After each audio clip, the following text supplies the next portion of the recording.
اعوذ باللہ من الشیطان الرجیم بسم اللہ الرحمن الرحیم۔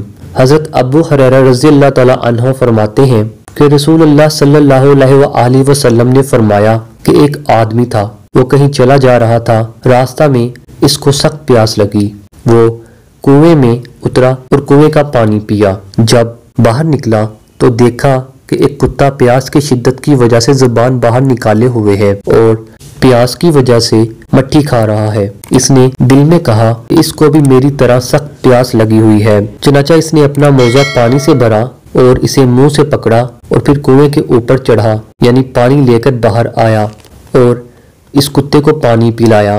اللہ تعالیٰ نے اس کا یہ عمل قبول کیا اور اس کی بخشش فرما دی۔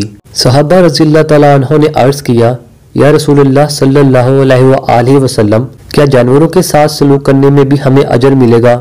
آپ صلی اللہ علیہ وآلہ وسلم نے فرمایا کہ ہاں، ہر جگر والے جاندار کے ساتھ سلوک کرنے میں اجر ہے۔ اس حدیث میں ترغیب دی جا رہی ہے کہ جو جانور قابل رحم ہو اور جس کا قتل جائز نہ ہو، اس کے ساتھ اچھا سلوک کرنا چاہیے۔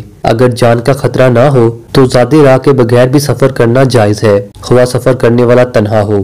اس سے رحمت خداوندی کی وسعت معلوم ہوتی ہے کہ اللہ تعالیٰ بسا اوقات تھوڑے عمل پر عظیم اجر فرماتے ہیں۔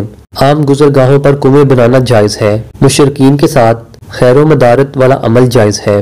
میں امید کرتا ہوں کہ یہ ویڈیو آپ کو اچھی لگی ہوگی۔ اگر ویڈیو اچھی لگے تو اس کو اپنے دوستوں کے ساتھ زیادہ سے زیادہ شیئر کیجیے۔ میں ملوں گا آپ سے ایک نئی ویڈیو میں، تب تک کے لیے آپ اپنا بہت سا خیال رکھیے گا۔ Thanks for watching this video. اللہ حافظ۔